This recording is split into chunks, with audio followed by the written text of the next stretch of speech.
अस्सलाम वालेकुम दोस्तों, बिना हमले के ही धू धू कर जला अमेरिका का सीरिया बेस।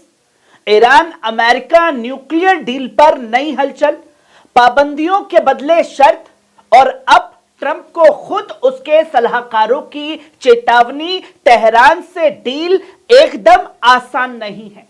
दोस्तों, ये तीन बड़ी खबरें जो हैं आप लोगों के सामने होंगी, एक एक कर इसे आपके सामने रखेंगे, बताएंगे कि असल में हो क्या रहा है, क्योंकि अब फाइनल डेट आ चुकी है, टाइमिंग आ चुकी है कि कब ईरान अमेरिका की मुलाकात होगी और क्या अमेरिका ईरान की इस मुलाकात का कोई हल निकलेगा या जंग बढ़ेगी। दोस्तों, आज की ये तीनों खबरें अलग अलग नहीं हैं, ये एक ही कहानी के तीन चेहरे हैं। और कहानी क्या है? अमेरिका की वो सियासत जो दुनिया को ताकत दिखाकर डराना चाहती है, पर तस्वीरें ये हैं कि जो खुद को बलवान दिखाता है वो खुद डरा हुआ होता है। लेकिन इस बार कुछ और ही इशारा दिया जा रहा है। जरा सोचिए, सीरिया में अमेरिका का बेस कोई हमला नहीं, कोई बड़ी जंग नहीं, और खबर आती है कि बेस खुद ही जला दिया गया, सुरंगें उड़ाई गई, टेक्नोलॉजी समेटी गई और फौज पीछे हट गई। अब सवाल यह नहीं है कि बेस क्यों जला, सवाल यह है कि आखिर अमेरिका किससे डर रहा है। क्या उसे अपने थर्ड पर, एरो 4 पर, 3 पर भरोसा नहीं? देखिए, अमेरिका हमेशा दुनिया को यह दिखाता है कि वो हर मैदान में सबसे ताकतवर खिलाड़ी है, लेकिन अब कोई सुपर पावर अपने ही ठिकाने को खुद तबाह करे तो समझ लीजिए कि जमीन पर कहानी बदल रही है। ये वही अल-शदादी इलाका है जहां सालों से अमेरिकी मौजूदगी एक पावर सिंबल मानी जाती थी, मगर अब बिना गोली चले, बिना मिसाइल दागे खुद का बेस राख कर दिया गया है। और यहीं से शुरू होती है दूसरी खबर।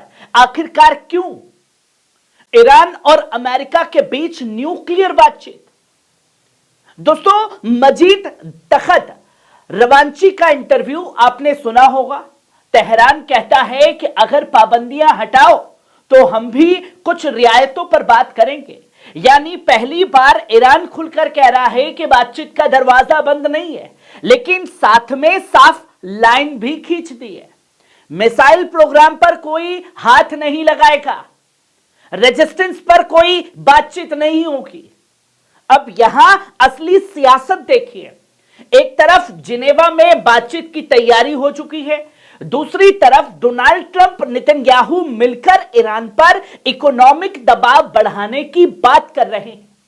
यानी अमेरिका की पुरानी चाल, मुस्कुराते हुए बातचीत और पीछे से प्रेशर डालना, यह पॉलिसी पुरानी है, लेकिन दुनिया अब वो नहीं रही दोस्तों जो अब दिखाया जा रहा है। आज ईरान सिर्फ एक मुल्क नहीं है, बल्कि एक नैरेटिव बन चुका है। हम झुकेंगे नहीं, और शायद यही वजह है कि अमेरिकी सलाहकार खुद ट्रंप को चेतावनी दे रहे हैं। तेहरान से डील करना आसान नहीं है और तेहरान को छेड़ना सबसे ज्यादा नुकसान होगा। इतिहास की बात करें तो वेस्ट हमेशा यह कहता आया है कि ईरान के साथ समझौते मुश्किल होते हैं, मगर सवाल यह है मुश्किल किसके लिए है? क्या इसलिए कि ईरान अपनी शर्तों पर बात करता है, या इसलिए कि अब दुनिया में हर फैसला वॉशिंगटन तय नहीं कर सकता है, फैसले खुद ईरान तय कर रहा है।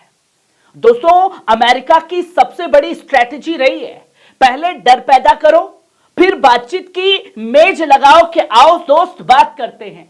लेकिन इस बार खेल थोड़ा वॉशिंगटन को और डोनाल्ड ट्रंप को उल्टा लग रहा है।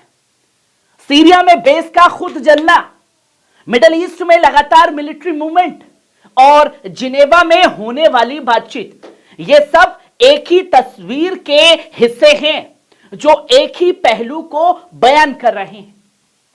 आप गौर कीजिए, अमेरिका कहता है कि अगर डील नहीं हुई तो मिलिट्री ऑप्शन भी टेबल पर है।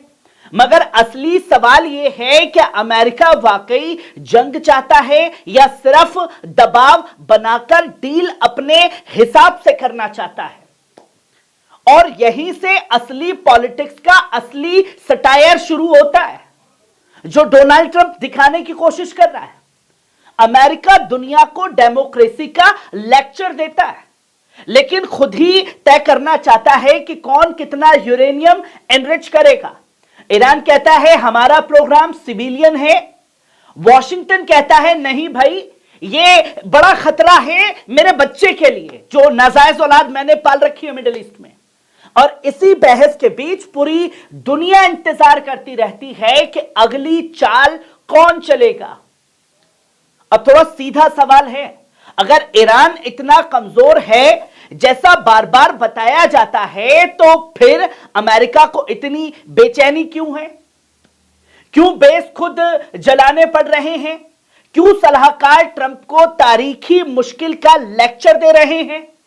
दोस्तों, असल में यह ताकत की लड़ाई कम और नैरेटिव की जंग ज्यादा है। एक तरफ वो मुल्क जो कहता है हम अपनी शर्तों पर जिएंगे, डोनाल्ड ट्रंप की नहीं, और दूसरी तरफ सुपर पावर जो कहता है मेरी शर्तों पर दुनिया चलेगी वरना पूरी दुनिया को फूंक दूंगा। और जनता क्या देख रही है?